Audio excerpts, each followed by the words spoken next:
I'm Soto. I'm from Peeling Flesh.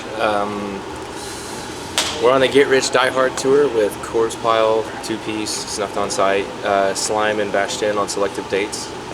We're at the very end of our month-long tour. Every single show has sold out. It's been amazing. Ridiculous amounts of people, really loud riffs, really scooped guitars, really loud rigs, and it all starts here. We'll start with the guitars. This is my guitarist Jason. This is his guitar. This is a BC Rich Shredzilla 6-string. I'm pretty sure it's a standard scale length. We use them in drop A. If we need anything less than that as far as tuning, anything lower than that, then we'll use the Axe Effects, the pitch pedal option. It's got the Fishman's in it. This is all bone stock. This is what you would normally buy. The only difference is between this and another one that you'll buy is when I got this, the first thing I did is took it completely apart and clear coated the body.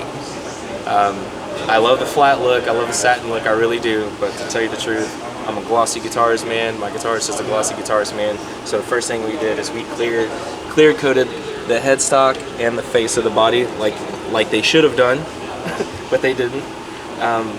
We've always ran EMGs. These were the first guitars that we've actually ran Fishman's in because they came stock in them.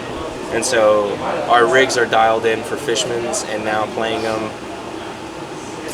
I've always been an EMG man, but I'm kind of a Fishman man now. So the strings are just touring strings, to tell you the truth. We get packs from Dunlop.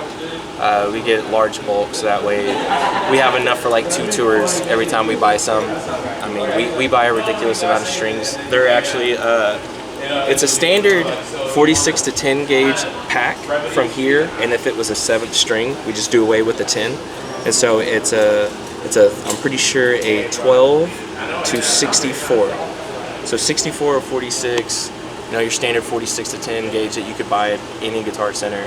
We just do away with the high string and just had them make us a custom pack because we were making Diodario packs like this from our local guitar store, which was Edmund Music. We're the only place that would get us our selected size of Diodario strings. So after this tour, I think we might be trying to see if we can get better strings, but to tell you the truth, these Dunlop strings really rule. And they were kind enough to hook us up with picks as well. So both of us are using the same style pick, but it's a, I want to say an 80. This is an 80. Now the reason why we use such thin picks is because usually in really high gain guitar rigs, most people aren't really fond of using a compressor on their clean DI signal to get a compressed sound. Now the Fishmans are already compressed, but with a flexible pick, when I play guitar, I play through the strings. My guitarist plays through the strings. It's not the strings bending to the will of the pick, it's the pick bending to the will of the strings. We pinch a lot. We do a lot of pinch harmonics, we do a lot of palm mutes. We need to be able to play into our guitar and not against it. So one thing we've always ran with is our 40s or is our 80s. And then this one right here is mine. This is my BC Rich Shredzilla as well. This is just exact same options with my gag sticker. The exact same options that you would get from any other Shredzilla. I actually have a baby blue one now sitting at the house waiting on me to get home after this tour and set up, so I'm really excited about that because I have a blue car, I need a blue guitar. I don't have a purple guitar, or a purple car, so. But this thing, it has the kill switch. Both of them have the kill switch. We don't use them. We don't use the neck pickup. We really only use this thing. This hip shot rules. This is our first guitars with hip shots. These rule. I'm a believer now. And as far as our backups, both of our backups are our previous guitars. So my previous was Mick Thompson 7 with the EMGs in it, which is it's perfect. It's got the fixed bridge. This is exactly what I've always wanted out of a Floyd without the bending.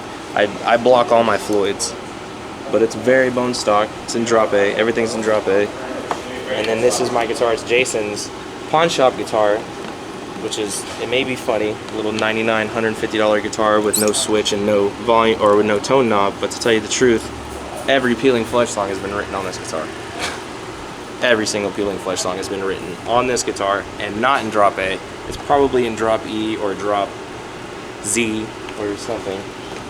but he doesn't tune his guitar. He just tunes it by ear until it's low enough to sound sick. We'll talk about our cases. I know everybody goes with Inky, but for us poor folk who live in the fucking hood, we can't afford it. So we got Gator cases for $300, which was literally half the price. And we were able to buy 2 of them for the price of 1. Inkies are nice, they really are, but they're big and bulky and they do fall really easily.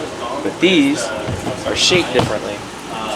These are heavier on the bottom and smaller at the top, so that way it's less top heavy. So whenever we drag these things behind us, they don't fall and hit the ground. These are awesome, and they come in all different colors, but I was able to get blue, so that way it doesn't look like the sea of everyone else's Inkies at festivals and other concerts that you play, because everyone has a black Inky. Not us. We got blue Gator cases. So we'll start with what it takes for Peeling Flesh to run a show, and we want to start with rigs, but it doesn't start with the rigs. We'll start back here. This is our in-ear monitor rack. This is our in-ear monitor transmitters. This is our antenna combiner, our Wi-Fi router.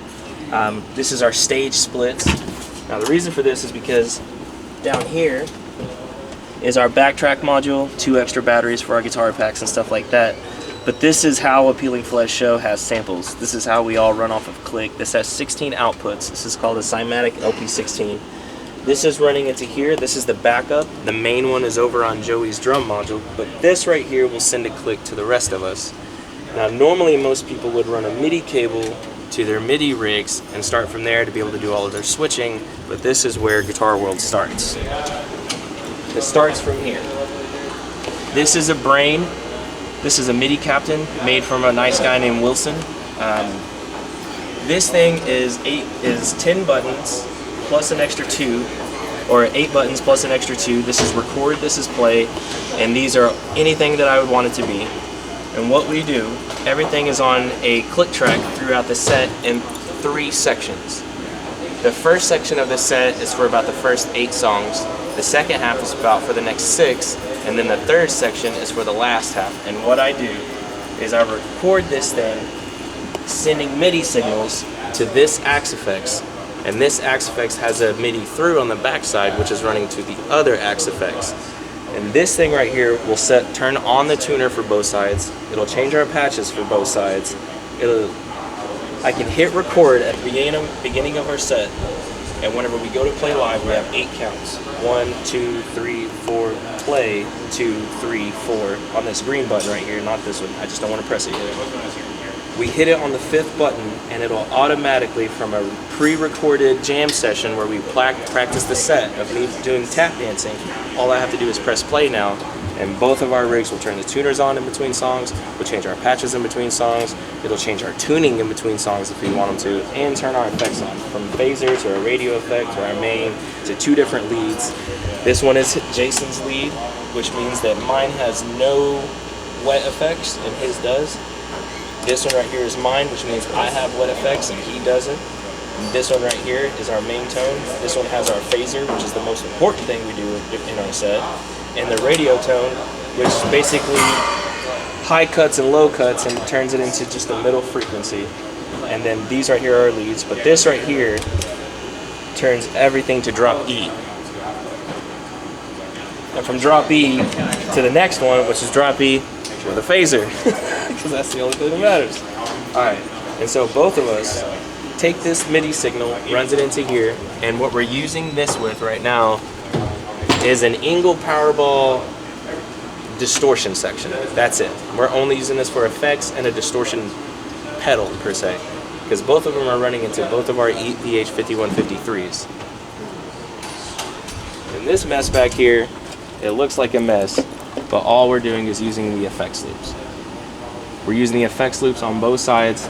The preamp sounds amazing in here, it really does, but consistency is key here whenever you're playing the same set every single night. And those are running into both sides, running into our Vader 212s and Vader 412s on both sides of the cabs. Vader made a comeback this year and decided that they were going to start making cabs again. We played Chicago Domination Fest with a guy named Miguel, fantastic festival by the way, and guy. He brought Vader out, and we were lucky enough to be able to have our merch table right next to his.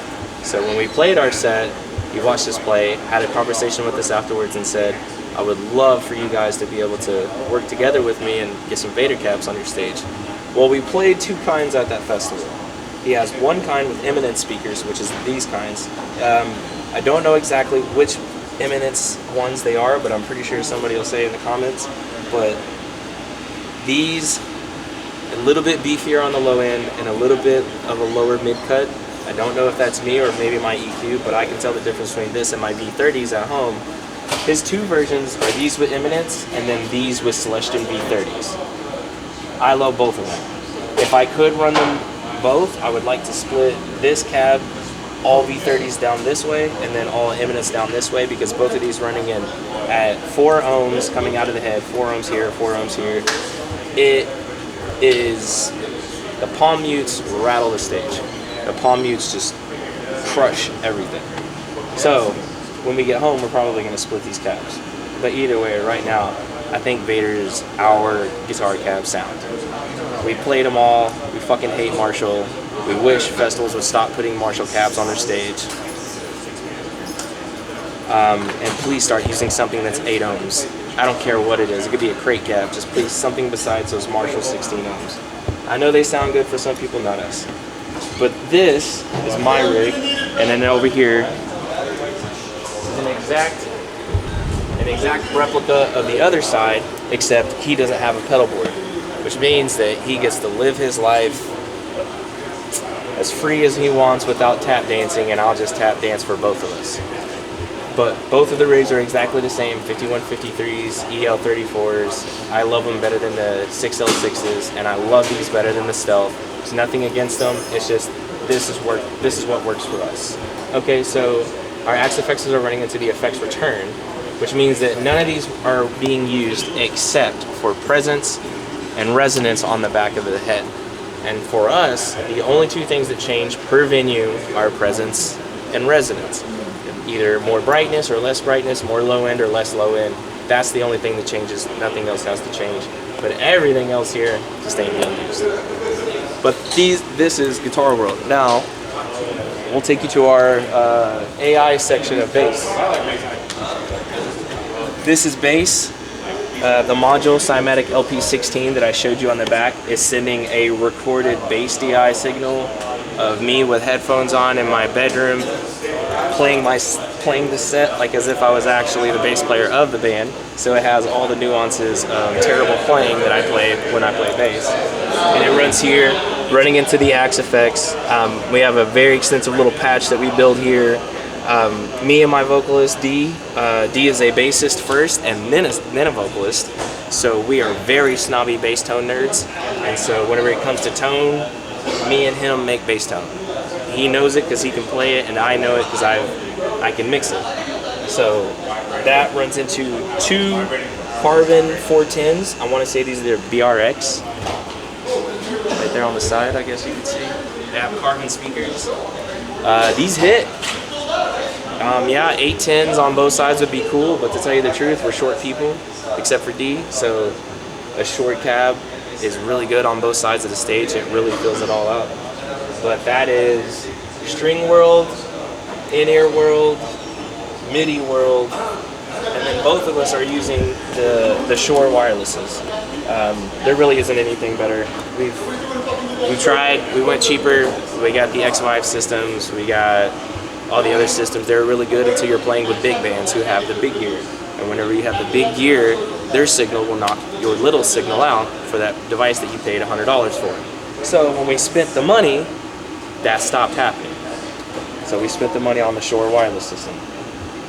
And then right here in the bass rack is all of our in-ear monitor receivers. 2 are missing because they're already on the drums and everything, but this is everything that we built over the last 2 years for efficiency. We have to get on stage, we have to get the fuck off stage.